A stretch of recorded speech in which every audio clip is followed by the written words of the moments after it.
Hello viewers, আসসালামু আলাইকুম। আজকে আমি আপনাদের সামনে নিয়ে এসেছি রাজকীয়ের সাথে চিকেন রোস্ট রান্নার রেসিপি। চিকেন রোস্টটা কিন্তু এতটাই টেস্ট হয়েছে যে বারবার খেতে মন চাইবে। আর এই রোস্টটি কিন্তু বিয়েবাড়ির রোস্টকেও হার মানাবে। পরিবারে বা আত্মীয় স্বজনের জন্য যদি এই রোস্টটি বানিয়ে থাকেন আমার রেসিপি ফলো অনুযায়ী, তাহলে কিন্তু বারবার খেতে চাইবে। চলুন আজকে কীভাবে এই রোস্ট রান্না করেছি তা বিস্তারিত জানা যাক। প্রথমে আমি একটি মুরগিকে 4 খণ্ড করে নিয়েছি। এইভাবে কেটে নেবেন মুরগির পিসগুলো। এরপরে দিয়ে দিচ্ছি কিছু পরিমাণ লবণ।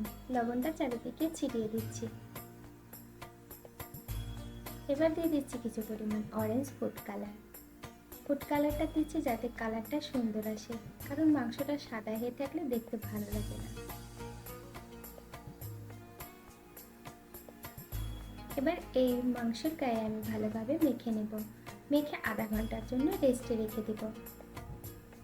সেই ফাঁকে নিয়ে নিচ্ছি কিছু পরিমাণ মশলা, এলাচ, দারুচিনি, জয়ফল, জয়ত্রী, কাঠবাদাম, গোলমরিচ, পেঁয়াজ, রসুন, শুকনো মরিচ। এগুলো আমি ভালোভাবে এবার বেটে নেব। এরপরে নিয়ে নিচ্ছি চুলা একটি প্যান, তাতে দিয়ে দিলাম কিছু পরিমাণ অয়েল আর একটা এলাচ দানা দিয়ে দিচ্ছি।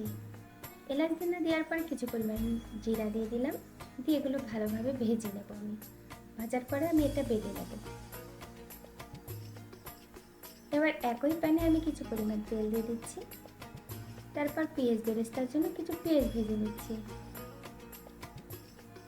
পেঁয়াজটা ভাজা পিড়া হয়ে গেছে, বাদামি কালার হয়ে এসেছে। এ পর্যায়ে আমি নামিয়ে ফেলবো। তারপর চুলায় দিয়ে দিচ্ছি একই তেলে চিকেনগুলো এবার মিডিয়াম আঁচ থেকে একটু বেশি পরিমাণ জালটা বাড়িয়ে দেব, দিয়ে ভালোভাবে আমি ভেজে নেব। এক পাশ ভাজা হয়ে গেছে, আমি অপর পাশটা এবার উল্টিয়ে দিচ্ছি।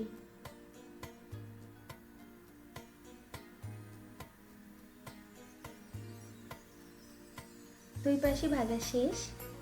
এবার চিকেনগুলো আমি উঠিয়ে নেব। বেশি সময় ভাজবো না, তাহলে মাংসটা শক্ত হয়ে যাবে। এরপর চুলায় আবার একটু তেল দিয়ে দিচ্ছি। যে বাটা মশলাগুলো ছিল সেগুলো দিয়ে দিলাম, আর সাথে দিয়ে দিচ্ছি এলাচ, দারুচিনি কিছু আর কিছু তেজপাতা। এবার মশলাটা ভালোভাবে ভাজবো আমি। মশলাটা ভালোভাবে ভাজা হয়ে গেছে, এবার চিকেনগুলো দিয়ে দিচ্ছি।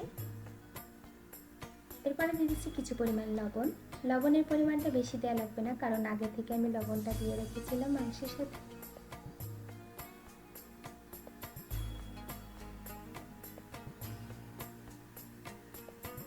এবার দিয়ে দিচ্ছি কিছু পরিমাণ টক দই। টক দইটা আমি পানি ঝরিয়ে রেখে দিয়েছিলাম। পানি ঝরিয়ে টক দইটা রাখলে টক দইটা কেটে যায় না, আবার খাবারের টেস্টটাও ভালো আসে। এবার আমি কিছু পরিমাণ দুধ নিয়ে নিয়েছি, 1 গ্লাস। তার সাথে দিয়ে দিচ্ছি একটু পরিমাণ ফুড অরেঞ্জ কালার। এতে ভালোভাবে মিশিয়ে আমি এই দুধটা দিয়ে জাল করব।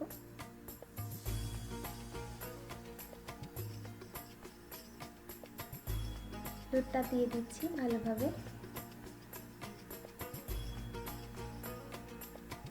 দিয়ে ঢাকনা দিয়ে ঢেকে আমি মিডিয়াম আঁচে এটা রান্না করে নেব।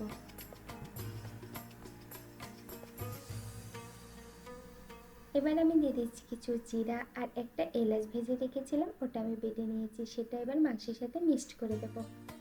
এটা দেওয়ার জন্য মাংসের ঘ্রাণটা এবং স্বাদটা দ্বিগুণ বাড়বে। এরপরে দিয়ে দিচ্ছি কিছু পরিমাণ সুগার।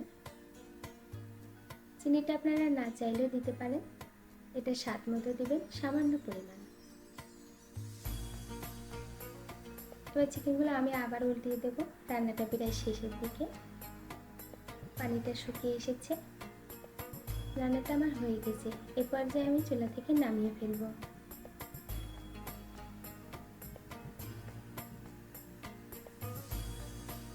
এখানে আমি একটা প্লেটে সাজিয়ে নিচ্ছি এগুলা।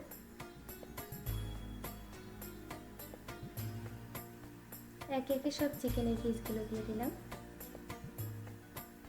উপরে দিয়ে দিচ্ছি মশলাগুলা। এবার যে পেঁয়াজ বেরেস্তা ভেজে রেখেছিলাম সেগুলো আমি উপরে ছিটিয়ে দেব। লাস্ট পর্যায়ে দেখুন রোস্টের কালারটা কতটা সুন্দর এসেছে। আপনারা সামনে ঈদ আসছে, চাইলে আমার এই রেসিপি অনুযায়ী বানাতে পারেন। আর এত সময় আমার ভিডিওটি দেখার জন্য আপনাদেরকে অসংখ্য অসংখ্য ধন্যবাদ। পরবর্তী ভিডিও দেখার আমন্ত্রণ রইল।